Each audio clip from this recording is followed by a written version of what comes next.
Live on TikTok, and we are now live on YouTube and Facebook. A Facebook Live today. Do you want to get closer so you can see the words on the screen? I think I might be able to see them Okay. with my glasses. And we'll be able to watch Right. YouTube and Facebook over here. So Okay. Hello, everyone. Okay, you cover YouTube comments. I'll cover whatever's happening right there. Okay. Okay. You do that. We're here. Hey, everybody. We haven't been here for a while. It's been a minute. It's been a minute. In fact, it's been like several months. I should have the lower chair, shouldn't I? Yeah, I look like I'm towering over you. Yeah. Or maybe we get a phone book for you to sit on That's okay. If there is such thing as a phone book anymore. Well, happy Sunday evening, everyone. Yeah. I'm Ashley, and this is the Unconventional Pastor Paul. We are live streaming from our home in Northwest Fresno, California. Fresno. You go specific with the Northwest Fresno, just in case. Because, over the years we've been doing this, we find we have quite a lot of Central Valley viewers and watchers. So I thought that folks might appreciate the added specificity. So let us know where you're joining from, because we always like to join kind of by place, right? Yeah, you know what? We love cities. We love community. We love just geography, and there are just so many cool backstories as to how communities and cities develop the way they do. And part of our story here in Fresno is that we've been working at the local level in community and economic development for a long time. So I've over the years developed, and you with like church networks, we've got, we know people that live in a lot of different places. Yeah. So it's always fun to see where you guys are from, seeing on YouTube. We have Doug from Sioux Falls, South Dakota. Have you been to Sioux Falls? I have been to Sioux Falls. Yeah. Cecilia is with us from Florida. Cecilia, I hope you were okay from the hurricane. And Diane from Glenmore, Pennsylvania, which I don't know where that is. Laura and Patty are here from Beaumont. We know Laura and Patty. Yes. We had lunch with them. We did at what was the name of that cafe where we met? What was the name of that cafe? Very fun thing, like not far from Disneyland. Little cafe diner place. Dodge City, Kansas. Fantastic. Liz O'Neill. We had a Washington State on TikTok. We have Indiana. We have somebody ask about a prayer request. If you want to share what's on your heart, we will sit with you in that, and we'll send your love. We don't do like specific, like let's pray for some Aunt Jane's dog in New Jersey or anything like that. But we're here to carry weight together. People to join you in believing for change and hope. And I'm seeing Ruby's is the name of the Ruby's, yeah. Outside of Disneyland. That was super fun. Cecilia says yes, she is safe. The hurricane from the residue of the hurricane. Yeah. Ian. Golly. Pat is with us from Hettinger, North Dakota. So we have South Dakota and North Dakota in the house. Beautiful country. So we like to talk religion and politics, the two things you're never supposed to talk about in polite company. I think that makes us impolite company. We're impolite. That's right. But you know what? We think we're nice about it. So nice and impolite, is that a thing? Sometimes. Maybe. Sometimes. You're actually a little bit Sometimes edgy. I'm not very nice because rough. Jesus was not nice with religious people, and I'm not nice with religious people. I'm the spoonful of sugar and you're the medicine. Right? I guess it could be. Jimmy says, I'm an atheist, but hi, glad you're with us, Jimmy. And atheists are always welcome. The only people that aren't welcome are fundamentalists on either end of the spectrum. And I've run into fundamentalist Christians and I've run into fundamentalist atheists. And they both have very similar ways of approaching people, that anybody that doesn't believe the same as they do is evil, stupid, or something akin to that. So as long as we can have discussions together, that's great. Therapize is with us. Rebecca. Therapize. She says, Ashley, haven't seen you in a long time. We were just saying it's been so long, like at least like probably 2 months, maybe more. So yeah, glad to catch you guys. Yeah. Cecilia says, I feel bad for the people in Fort Myers. There are some people's lives that were lost and damages done there. Wow. I know. It is so tragic watching from over here on the West Coast. Really, really is. And Jimmy says, totally agree. I'm not anti-theist. Okay, cool. Well, then we can get along very well. Very well. So I'm checking our number. So yeah, thank you. Share this video out. Follow my page if you haven't followed it on TikTok and or Facebook or YouTube, wherever you're joining from. Subscribe, follow, like, all of those good things. Share it out. So what are we going to talk about tonight? Although if you're, for people around the country, it's still daylight here. So yeah, we're as still you can like see, living in our weekend right now. Yeah, we still have chores to do. We still have chores. We still have at least one load of laundry. Jed and Granny have some chores out by the cement pond.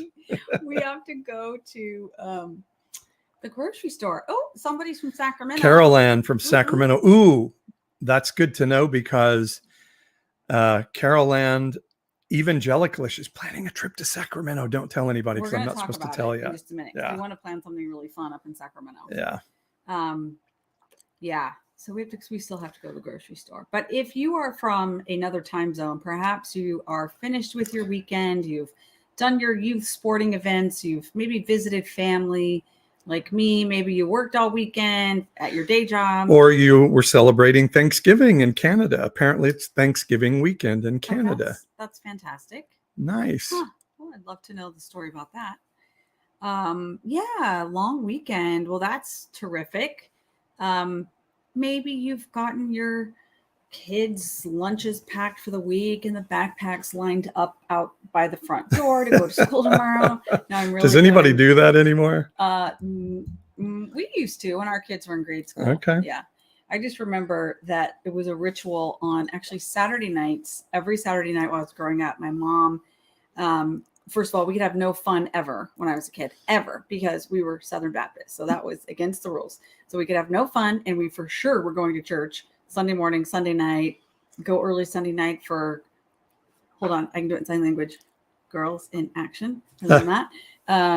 And what was I saying? Oh, so my mom on Saturday nights would like iron our clothes for church next day. And she would we'd take a bath, and then she would lay us down on her lap, and she'd clean out our ears, and she would trim our fingernails so that we would go to church, spit and polished, and then we were ready for the week. So our friend Jamie from San Jose says, I do. She says she does line up the backpacks and all to get ready for school. Oh my gosh. Like working parents, kids, it is so stressful and exhausting. We're just now at the point where this is the first year in 20 years that I don't have to pack lunches on That's true. Sunday, because our son's finally in community college, and we have no kids in public school anymore. I mean, we do have at a public college, but just in regular K-12 education. We're done with K-12, y'all. Yeah, crazy world for us. We don't pack our kids' lunches.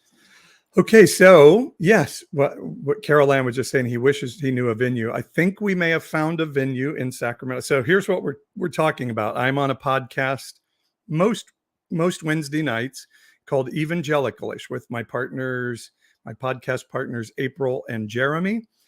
And which they're hilarious together. Yeah. You guys don't watch Wednesday nights or download after they post. Oh my gosh, they're so funny. We have fun. And so we did our first ever live event together. In fact, we had done the podcast together for 2 years. We've started a business together, and we had never seen each other in person before. And so we went to Nashville last weekend and got to see each other face to face and had a live event at the Lipstick Lounge, which it still makes me so happy to say that. It was the perfect venue, a lesbian bar, one of only 21 lesbian-owned saloons in the country, they tell us. And we packed the place out with you all, with people who are rethinking their faith, deconstructing. And it was so awesome. We're like, we've got to do this again. So I'm not supposed to say anything, but we're planning a tour of Texas in January and of California in March. So if you're in Austin, Dallas, Houston, Houston, or somewhere nearby. You may reach out to Paul and say like, hey, I can help you figure some stuff out on the ground, because that's how they put this show together in Nashville. Somebody was like, yeah, I live there, I can help with logistics, or live close by, and it was just an incredible help. So Texas in January, and then California in March. Yeah, so we're planning LA, Southern California, Fresno, Sacramento. And those are because we have networks and venues there. And so Carol Ann was saying he wished he knew a venue. We may already have a venue in Sacramento, which would be amazing, or at least in the Sacramento area. So Carol Ann, send me an email and make sure I have your contact info. And yes, you can probably help us on the street in Sacramento for sure. So we're very, very excited about that. And we just had such a great time. It was a great event. People told us that they laughed until their sides hurt. They loved getting to see April, Jeremy, and me, and they loved getting to be with each other. That was what was really beautiful. And the people from the Lipstick Lounge were like, this is amazing. You guys all get along so well and have so much fun. And it's a fun group, it sounds like. And we made sure that we weren't Sunday afternoon church lunch people. We made sure everybody gave good tips and weren't Karens to the staff. It wasn't a huge crowd, but the place was packed. So you had about 65 about people. 65 people, yeah. Which, I think you could probably double that at these places coming up in Texas and California. Sandy's with us from Alabama. We're glad Sandy's here. Yeah. And Not a Pirate is asking, when you're going to be in NorCal? We're talking about Central and so LA, Fresno, Sacramento in March. You know who else is going to Sacramento in March? Is Depeche Mode. So maybe get out of here. Time the Evangelicalists to also be. Could we get them to come on our show? Probably not. Depeche Mode is one of my favorites. Yeah, one of my favorites from the 80s. Yeah, so you had people flying in from Washington State. Washington State were our farthest travelers to see us in Nashville. And by the way, Nashville, very cool town. Love you, Nashville. Hold on, I want to show this little thing here. This is what is cute. It? It's one of your trinkets that you got from Nashville. It's a unicorn duck, a uniduck, a rubber ducky unicorn, sporting the pride colors, with a little shirt that says Nashville. This is Nashville. Yeah. Our friend Jenny gave that to us, and a sticker that said "Shit went down in Nashville." So I think we're going to call our events, from here forward, "Ish went down in Nashville" for evangelical-ish. That's clever. Ish went down. So we had so much fun. All right. So what are we talking about tonight? Well, besides giving a little recap, one of the reasons why I haven't been around lately is because I was in Europe. You went to Europe. And I had never traveled. I went to Nashville. You went to Europe. Yeah. But it was the first time you had been on an airplane in like 7 years. At least that, maybe 8. So this whole maybe 8, yeah. I mean, it wasn't COVID. You've just been like my life landlocked. Changed. Yeah. You just didn't have any reason to get on an airplane very often. But well, and like the boards I was on were in California, and when we had national meetings, they would be in California, so I didn't have to fly. Yeah. No, you did windshield time, but you hadn't gotten on a plane. Anyway, so I had to fly quite a bit, so it wasn't a big deal for me to fly around the country, but it was a big deal to fly over the Atlantic. You don't like flying over water? Honestly, I don't even like flying over the Great Lakes region, which I know if the plane was having engine trouble and it was at 30,000, like cruising altitude, about 30,000 feet, and we were over Lake Michigan, we could it takes a while for that plane to drop out of the sky and we could get to the land where we could have a crash landing, but I still don't like it.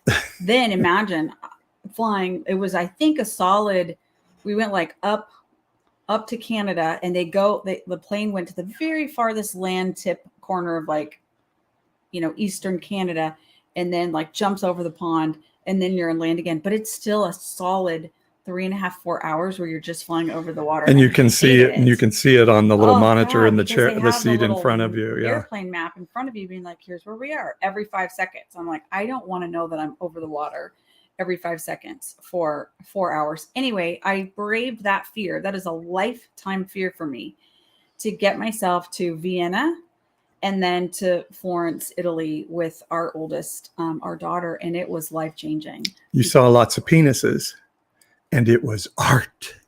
I hope people know what you're talking about. That's an inside joke. You probably haven't seen the video.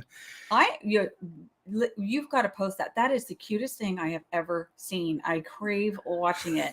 This little girl talking about going on vacation with her grandmother who took her to museums, and she saw all these penises, and it's hilarious. I love that. Well, the really cute one is the art student mimicking it's like a lip sync or whatever. And it was art. Back in the 90s, penises were she talked art. about the 1990s. Anyway, I did see art penises. Yes, you did.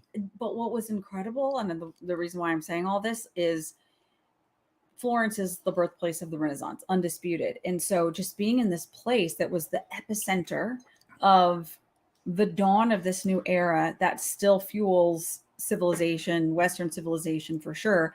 To this day, you can see the influence of what was sparked in Florence. And it was so impactful and profound. And the bigness of that was, it just fed my soul. And then, of course, I'm thinking, like, are we on the dawn of a new era now? And we need it. And what was going on at that time? I mean, I'm no historian, and I'm just picking up little pieces from the tour guide. I'm now like trying to learn everything I can about it. But it was like, you have no way of communication. But word travels, I guess, person to person, people travel to different towns, whatever. You start to hear about what's going on in Florence. So other artists. So you're talking about in the past now. Yeah. Okay. They all wanted to be where Michelangelo was. Michelangelo was in Florence because there was like a great, sculptor artist that he was working under. And just word traveled that this was this amazing place where these really beautiful things were happening in the art world. And so other people came and studied there and then took that out to, other places around the region. And all of that to say, all of this like talking and connecting and sharing, even though it was a lot slower and took like months and years, whereas today it takes seconds and milliseconds, actually people sharing and connecting and sharing their hearts and like learning from each other, that is in fact what can drive another Renaissance. So, and is it fair to say, in essence, what the Renaissance was a pushback against the church and state marrying together and sort of outlawing like non-religious thought? So, okay, some people who are experts should come on and correct us. Is that a fair assessment of what the Renaissance was? Somebody said. No, what I was telling you, what I was sharing with you after I got back, now I'm just obsessed. Yeah. And I want to learn everything I can about the Renaissance. So what I was listening to. Hey Siri, what? Oh, sorry. Go ahead. What I was listening to was this book about actually the Renaissance started well before what we commonly think of as the Renaissance in Italy, and it was all over that region. And yeah, the wars that were fought and the conflicts that were happening in society that day and during that time was a lot of times, but the power centers were church, like papal power centers, pope as in papal as in pope, and then rich business, like empire people. So it was like government, that was, had like kingdoms, like government and church, and they would fight about who had the most power. So it kind of reminded me similar to what we're arm wrestling about these days too. Well, I'm trying to read it quickly online, but probably not something we could. It was about pushing into modernity and pushing away from living in the past. It was about being progressive. It was about moving forward. And we're in a season where we have a large group of people who are regressive, who are saying we need to always be going back, looking back to what we used to have because it used to be better. We need to make America great again. So this sort of regressive thought of, could we go back to a simpler time, and as opposed to progressing as a human race, getting better, moving forward, rethinking our faith and all of those things. So yeah, we have somewhat of a new Renaissance going on. Okay, so that was a detour, but also I think a very relevant one, because what I was saying is Paul traveled to Nashville. I went to Europe. That's why I haven't been around a lot lately. And while I was in Europe, I was wrecked by just being in the place of this major movement in human history, and like there was a lot of it that reminded me of kind of things we're churning through right now. So I think that's kind of cool. And I was really moved by the fact that you were in Vienna to look at how they do housing and public housing there, because you're here trying to help raise, just economic opportunities for people here in our region. And just what you were saying, that the heart of the Viennese is we don't want anybody to not have housing. Yeah. And a lot of wealthy people live in public housing because they don't want there to be a big disparity of housing between one and the other. And I just think, wow, if we had a heart that said, we want everybody to be housed and we're willing to sacrifice together for that, how could we fix homeless problems in America today, as opposed to they made their choices and make sure they just aren't on. Oh yeah, it was subtle, but there were very distinct differences in Viennese culture. And like, honestly, I don't think it's the case you can say that everything there in their culture is great and everything here in ours is bad, because when you really figure out kind of the apples to apples comparison, there are a lot of similarities. For 100 years, they've built up this system that provides housing. I saw literally one person in 7 or 8 days who was homeless, may have not been homeless. He was begging in the subway.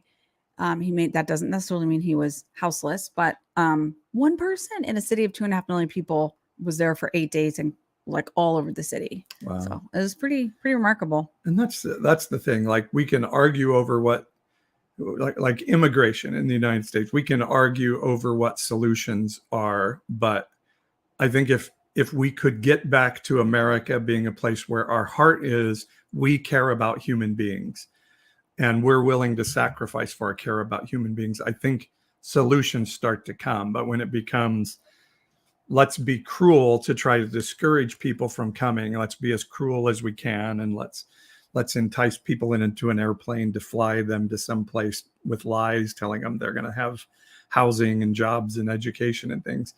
That's not us. That's not us. And I think when you get hard-hearted like that, then things get sort of silly. Yeah. All right. So we're like 22 minutes into the show and we haven't gotten to our content yet. Well, except for we were updating everyone on our lives. Okay. That matters. All right. And it's not like we have like a really great plan when we sit down on the Sunday and like walking attire and be like, let's go live. But yeah, we do. Oh, you were going to share some cool stuff, actually. Yes. Did you forget already what the plan was? I was distracted by my trip down memory lane to Vienna and Florence. Okay. So yeah, we thought that tonight you guys might appreciate hearing a little bit about what Paul talked about this morning on Sunday Community, which is available to anybody on Sunday mornings. You can go to sundaycommunity.org. There's a link there if you're looking for some kind of spiritual connection on Sunday mornings, obviously online.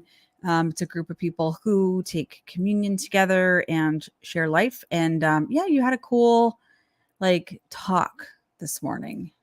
You want to share what it was? A talk. Like, I called it a sermon earlier. Like, it wasn't a sermon. It's not a sermon. Was it a message? It's just sharing. It's just sharing. It's just sharing. What I often get asked, and one of my coaching clients this week was in a little bit of a crisis, feeling like, have I done something wrong leaving my church? Have I done, is God mad at me because I've been deconstructing my faith? And this person was telling me, I know this is crazy, but what I was always told is if I left the church, God would be mad and my life would not be as good. My life would fall apart. And this person said, and by every measurable standard, my life is not as good today as it was when I was in the community of my church. And so we begin to dig through, okay, so why did you leave? And is it true that your life is not as good? Your life is messy because you've left behind the certainty of Christianity. What Christianity offers is certainty of answers to questions that are extremely difficult, nuanced questions. And so therefore, all you have to do to have that certainty is live in the cognitive dissonance of the belief system. Like, don't ask questions, just keep the blanket of certainty around you. And so I asked this person, why did you leave the church? Well, there was cruelty, and I just know there's something more. I know something's wrong in our belief system. And so we begin to dig into that. And what I was sharing today in Sunday community is deconstructing your beliefs, rethinking your faith and your spirituality. Not only isn't something that makes God, whatever God means to you, mad at you, it's actually commanded in the Christian scripture on an ongoing basis. And I was talking about the story of Abraham, or Abram, as he is known as we first see Abraham in the Bible. And Abram hears from heaven. Abram has something inside of him that says, you know what? There's something greater out there than the land of your fathers. He was living in his heritage and inheritance, just like many of us attend the church of our childhood or something akin to our childhood because that's what we were raised in and that's all we know. But something told Abram there was something greater out there. And the story is written as this voice from heaven says, leave the land of your fathers and go to a place where I'm going to take you. And Abram didn't know where he was going. That was before Waze or Apple Maps. He just knew that he had to go. And so then we hear in Hebrews, Abraham is listed with all these other people of great faith, and it says all of these people who didn't see the complete fulfillment of what they were dreaming of here on earth were searching for something. They were searching for a kingdom, a city whose foundations were built by God. It says that they were looking for something divine that they knew was better than staying in the comfort of their inheritance and their heritage. And I say deconstruction is the same thing. We have the religion of our youth. There's a certainty and comfort there. We know the answers. We know all things. All we have to do is live dissonant and not ask questions. But we know there's a reason. Something inside of us says, no, wait, I'm supposed to ask questions. If somebody was staring at one side of the Pacific Ocean, thank God somebody was saying, I wonder what's on the other side of this, and struck out and went after it. And that's what deconstruction is. It is saying, I want to know what's on the other side of this. I want to know the real truth. There's something inside me that tells me this is changing. And this is why we deconstruct. But when we do that, we're taking off that certainty of our religion. And yes, it's going to be messy. And, I was texting with somebody close to me recently, and this person says, well, how's that working out for you? And it's like, it's messy and it's hard, but I'm happy that I'm searching for real truth. And in a lot of ways, I feel as I'm unmoored from the religious dogma and indoctrination of my youth, I really do get to search out the truth of the universe and the truth of heaven. And even more so, I get to love people. And those are things that are really important to me. Mm-hmm. Yeah. So be encouraged in your deconstruction. And angry Christians will tell you that it's messy and you're a mess and you need to come back and you need to get saved. And they'll invite you to coffee to try to get salvation to you. But don't let them talk you down. What do you think of all that? Well, a lot, actually. I think I'm sitting here asking myself, did I ever get the message like super loud and clear that I think that I wasn't supposed to ask questions? I don't think I ever felt that from like my connection with God. I never felt that was off limits from God. I probably definitely heard people, I knew there were like third rail things you couldn't do or ask about or anything like that. And maybe I was a little too satisfied with like easy answers to hard questions. But yeah, I mean, now it's so clear. Like, to me, it makes perfect sense that there would be like the fact that we spend so much time thinking we're so sure of certain things, like many of the fundamental sort of pillars of the evangelical church have only been things human beings have thought for like 100 years or less, like just 150 years of sinner's prayer, okay, that, but like the rapture was less than 100, like it was like the late 1800s. Yeah, so that's more than 100 years ago. Well, I'm saying no, it wasn't 150 though. It's like, okay, it's close. It was like, I can't do anyway, it's in my head on a Sunday. But in the point is, when like, you're talking about a 2,000-year history of the church, yeah, a lot of evangelical tenets are basically new, yes, in the belief. And yet, when you are a 1970s kid in Arkansas or Texas growing up, or Missouri, in your case, it's you just learn it. I mean, it could have been something people decided like 2 months before that, and then when you hear it, you think people have thought this forever, for all of time, and that's not the case. And so then when you go like, oh, so it's like when somebody told me the word rapture is not in the Bible, and I'm like, that's not true. That's impossible. It's not in the Bible. Yeah. And really the concept of the rapture isn't really in the Bible. Yeah. So then we just get like so hung up on these things. And Cecilia says we are so cute. I know. I saw that. It made me smile, but I wasn't going to say anything about it because I didn't want to be like, thanks. And Wayne was talking about red capsule, blue capsule in Matrix. It really is that in Christianity. This is the thing about questions. It's like when you start to ask things like, why is the virgin birth only mentioned in 2 of the Gospels and never mentioned again anywhere in the Bible, and is not prevalent in the history of the church? It's like, there's just a cringe of like, there's danger. There's just all those things are just like traditions. They're not necessarily, like key to a relationship or connection with God, or with like the God of love, or whatever, like the divine spirit. Like it's so silly actually when you think about it. Yeah. So I think that's what I was thinking as you were talking, as I was reflecting on that. And then I was also thinking about how really, and I was explaining this to a friend of mine who was a Methodist. Well, I was talking to a Methodist and a Catholic, and then there were two. This sounds like a start of a joke. I know there was no bar involved though. There's no punchline. A Methodist and Catholic did not walk into a Methodist, a Catholic, an evangelical, and a former post-evangelical. Yeah, post-evangelical. Good. We were talking, and I was like, I'm realizing now.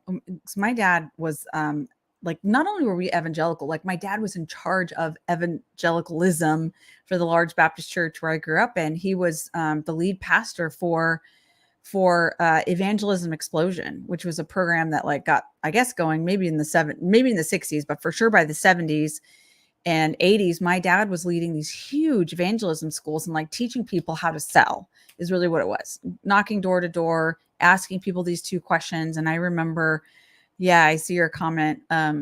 Renee says, our friend Renee's parents did that. Yeah. Evangelical Explosion. So is that what it's called?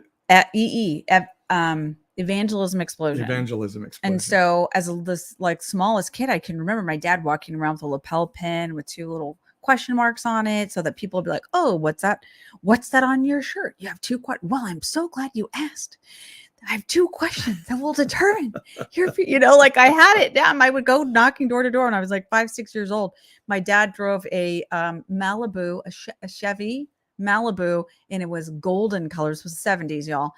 And he called it the Golden Gospel Goose, which we thought was so funny.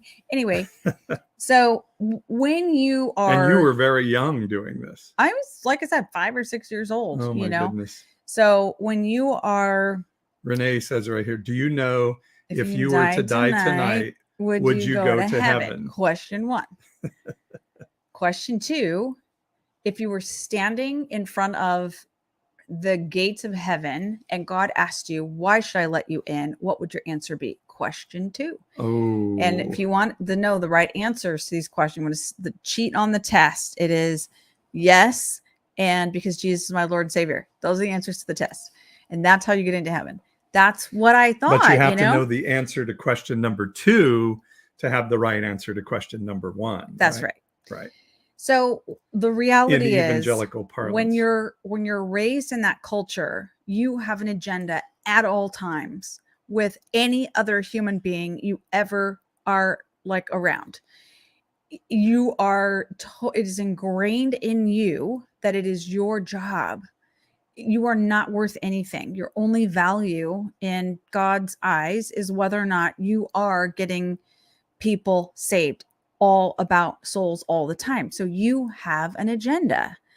And like when you think about just like when you sit down to talk to like work stuff, like, oh, I have an agenda. I need to make sure I talk to you about these 3 things. There's not room for relationship when you have an agenda. You know, there's like workplace agenda. We have to do this to get our work done. But like personal interconnection, like if I was walking around all the time with an agenda, like to try to persuade you to do something, we would have no personal connection. Right. And so anyway, I'm just now realizing how that just like cut off my flow of like genuinely relating to people and like being able to love and connect. And when you have that agenda, I think then when somebody says no thank you to what you have to offer them of your Christianity and evangelicalism, it's going to be something hanging between you and your relationship. We were taught if somebody says no, shake the dust off your clothing and move on to the next one. And like you didn't care about that person anymore. You had done your job and they deserve to go to hell now. And you would literally disregard that person. Yeah. You know, and now I'm just thinking, my goodness How gracious. awful is that? That is so opposite of what I think we're supposed to be doing while we have breath in our human bodies, which is just loving ourselves and loving each other. That's it. So it's the thing about not asking questions. I ask the evangelical, by the way, Jeremy and April swear that it's evangelical, not evangelical. They make fun of me all the time for saying evangelical, but I don't know which it is, but you say evangelical too. So. I wonder why we say it that way. I don't know. Maybe it's because you're from Arkansas and I'm from Missouri. Evangelical. I think it's like they're kind of more Southern. They're Southern. That's true. That's what it is. That's true. It's a regional distinction. We're West Coast people. But so like I ask Christians, and I think we still consider ourselves Christians. We're followers of the story of Christ, but not Christians in sort of the American classic sense. Well, in the evangelical, like I don't feel like I have to carry this agenda to convert people. That's gone. What I like to ask is just the very simple question of, does it make sense that a good father, an omnipotent, omniscient, omnipresent, good father would say to his children, worship me or else I will set you on fire for all of eternity? If I as a dad demanded that my kids worship me in the way that I demanded they worship me, and they didn't do it, and the threat is, if you don't do it, I will set you on fire, would you say I was a good father? Is that a good father? And they'll usually say, well, you punish your kids, right? To which I would say, I think we do it way wrong. And I wish I hadn't done the punishment I did with my kids now, looking back and knowing. But that's another story. But that's a side road. But never once in all of the time of trying to get my kids to behave and not make noise in church and all the cruel things we did to them around Christianity, did I ever think, if they don't obey me, I'm going to set them on fire? And does it make sense that the ever-loving creator of the universe would set us on fire if we don't worship him correctly? And even more so, does it make sense that that same father would create us, would create a being, knowing that being was going to burn for all eternity? So I just want to do a quick shout out. You'll have to scroll up a little bit. I couldn't catch the name, but I saw the hello from Ohio, Bob Gulak's gay daughter. Yeah. here. Megan. LOL. Megan. Well, hello, Megan. Good to see you, too. Megan.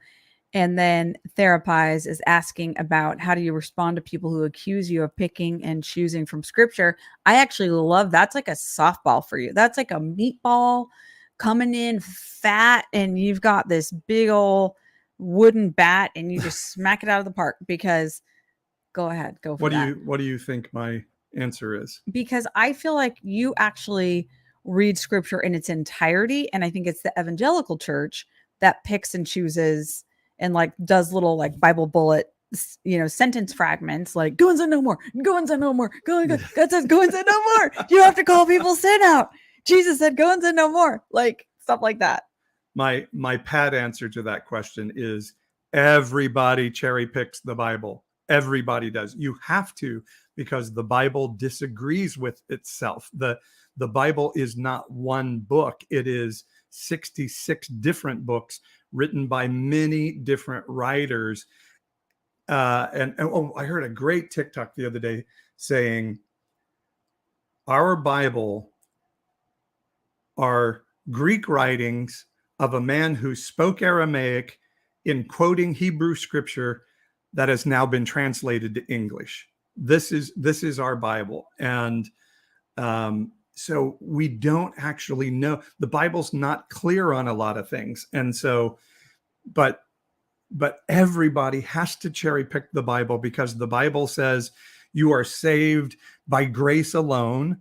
And it says, and you can't inherit the kingdom of heaven unless you visit the prisoners, clothe the naked. So that in and of itself, that verse puts evangelical beliefs to shame. And so everybody cherry picks the Bible, and it's made to be that way. One of the verses I used in Sunday community today was a proverb, and a proverb is not a demand from God. A proverb literally means here is a wise saying. A proverb is a wise saying. And so the proverb, and I don't have the recitation right on my top of my head, but it says, it is the honor of God to hide a matter and the honor of kings to search it out. And so the Bible is written, I believe, and compiled in such a way as to be confusing at times, so that we have to search for meaning from it. And as Jesus said, man does not live by bread alone, but by every word that is proceeding. If you see how that verse is actually constructed, that is yet proceeding from the mouth of God. We are continually supposed to be renewing what we see from the Bible. So it should change as time goes along. And so the answer to the question is everybody cherry picks the Bible. And any evangelical that says, I don't cherry pick the Bible, ask them, do you eat shrimp? Have you ever had lobster? If so, you're cherry picking the Bible. Have you ever worn mixed fabrics? Have you ever worn polyester and cotton at the same time? You are now cherry picking the Bible. Everybody cherry picks the Bible. It's built in a way that it has to be read with an understanding of this is what heaven and I are coming to a conclusion, and the community we're in together as the meaning of this for our life today. I think that we now have our phrase for the night. It is cherry pick. I think you just said it. And just so 45 tell them times. And then tell them, and if you say you don't cherry pick the Bible, you're a liar, and that means you just violated the 10 commandments. So again, you've now cherry picked the Bible. You condemn others for their sin, but not your own. Woof. Woof. To get that off your chest. That felt good. Yeah. Yeah. So we have our clip of the week. Yeah. Do you want to go to that? Yeah. So you guys on YouTube and Facebook will be able to hear this on TikTok. We'll be able to see it on TikTok. You'll only be able to hear it. But this is my favorite TikTok of the week. This is Dana Lash, who is a right-wing Christian pundit, talking about Herschel Walker, Georgia candidate for Senate, and the recent revelation that this staunchly anti-abortion Christian candidate has paid for an abortion with a woman in his past. And so, oh shoot, I'm sorry, I'm trying to. get this to share. Get ready. It's quite a buildup. Yeah. Oh my gosh, they've changed it from share to present. No wonder wonder what I that couldn't is. find it. Okay, Wonder here we why. go. Well, what's the difference? What is the difference? Like, there's the is difference. share maybe like share has some connotation that we're not? I don't know. Well, let's see if this is the right one. Okay. With that buildup, let's watch. Time for another episode of Right-Wing Christians Behaving Badly. Does this change anything? Not a damn thing. That's Dana Lash, former NRA spokesperson and Christian right-wing pundit, saying out loud what we all have already known. Abortion is not about saving lives or being pro-life. It's about power. So I don't care if Herschel Walker paid to abort endangered baby eagles. I want control of the Senate. If Christians really cared about limiting abortions, they would be in favor of the things that actually limit unwanted pregnancies: healthcare, good education, ending poverty, contraceptions readily available, good healthcare for women, and free education for young mothers. But instead, right-wingers oppose all of those things because it's not about life. It's about imposing their Christian beliefs on you and me through civil law. And the hypocrisy displayed in that video is everything Jesus stood against, everything he mocked and called the people who did it whitewashed tombs. So that's part one. And let's check out part two of the video now.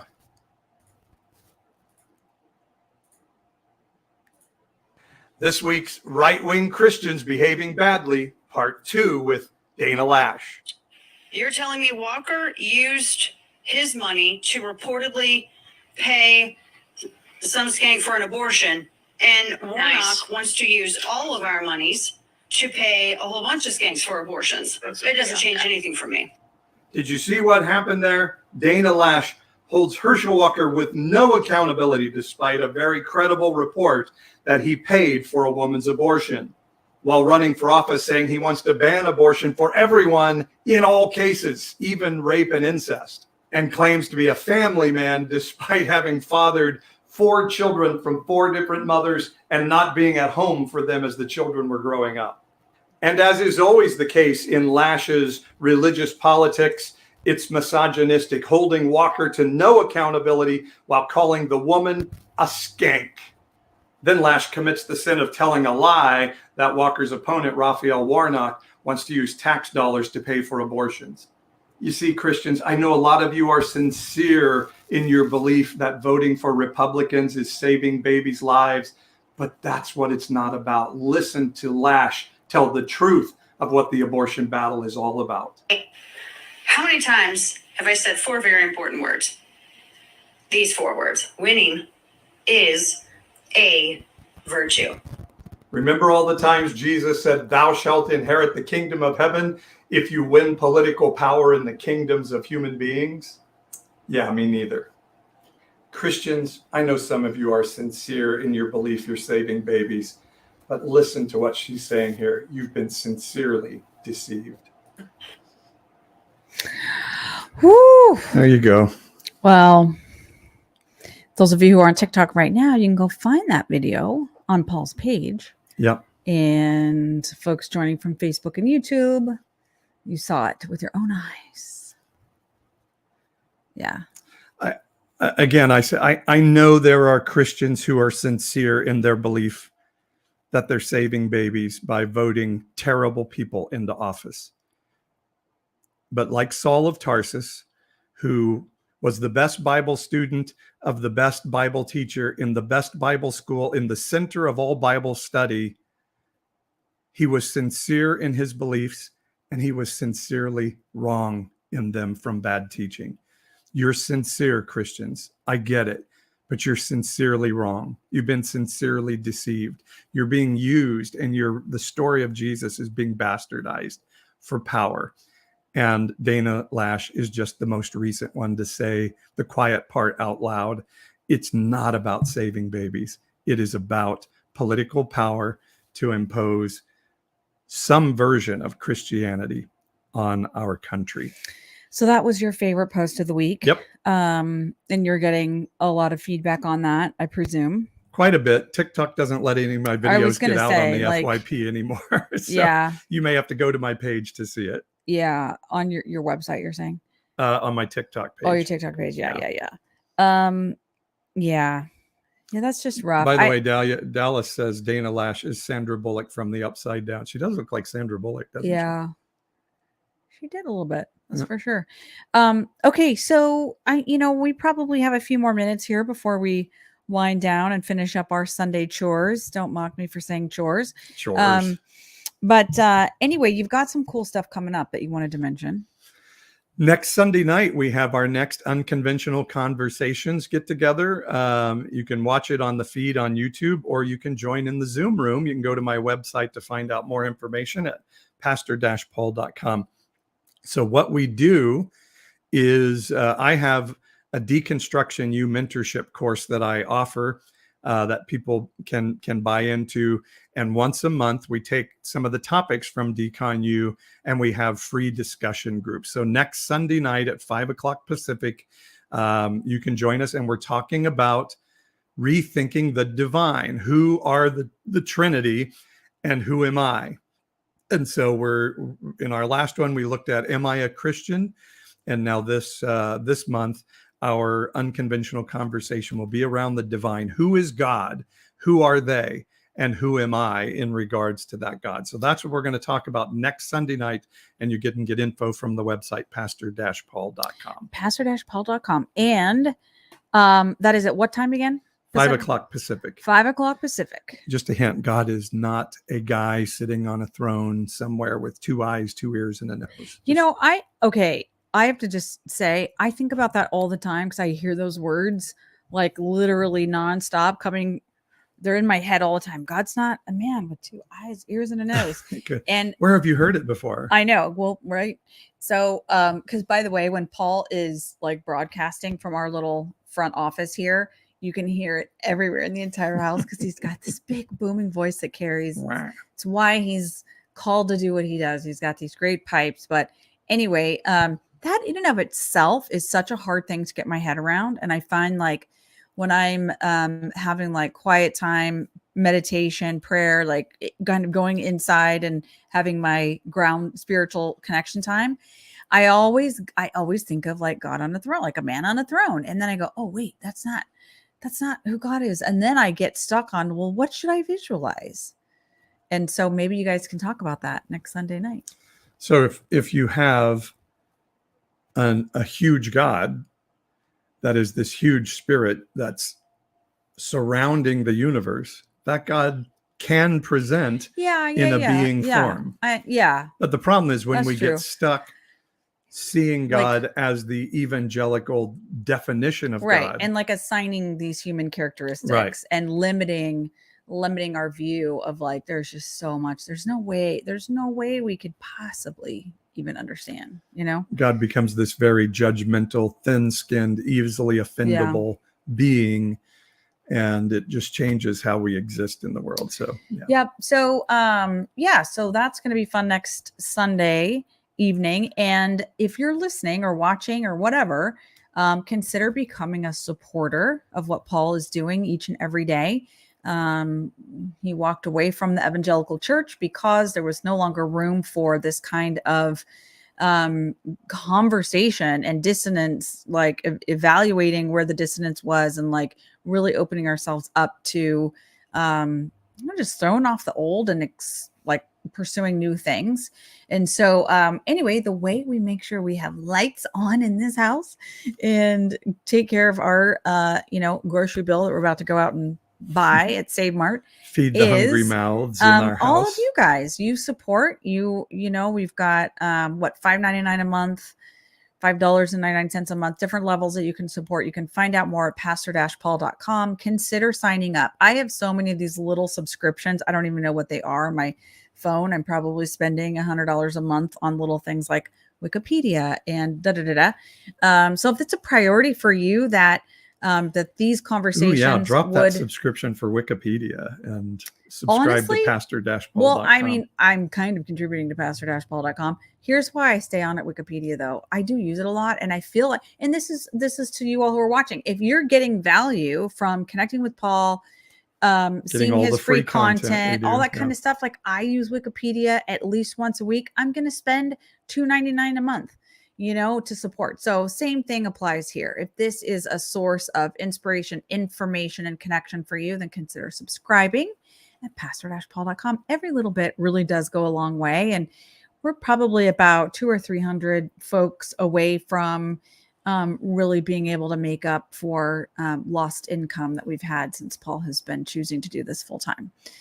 And that would be super cool. Like, I'd be happy, Somebody says, ask Paul. Yes, if you are a subscriber on my website, pastor-paul.com, you can go on the community chat board to the Ask Paul section, and you can ask Paul. You can ask. And I will share with you from what I know. Yeah. So yeah, pastor-paul.com. Don't put yourself in any financial hardship, but there are different levels of subscription. And we do it that way because we don't want to ask for tithes or pass the plate or any of these other things. It's a for-profit work so that we share in the tax burden of our city, our police force, our fire department, our roads, our schools, and all of those things. And so I would love for you to jump in and help us with that. There you go. So that is a wrap for Paul and Ashley Live. We're coming in just under an hour and really glad that you could hang out with us. We will be back probably in about a month? About a month. We used to do this once a month and then we kind of got off track. We got off track. We need to jump back on track. Yes, I think so. And Unconventional Conversations next Sunday. Go to the website to find out more at pastor-paul.com. Love you guys from all over the country. Thanks for joining us, and we'll talk to you again soon. All right. All right. Have a good week. See you, TikTok. And see you. Whoops. I've got to get this here, and we'll see you later, YouTube.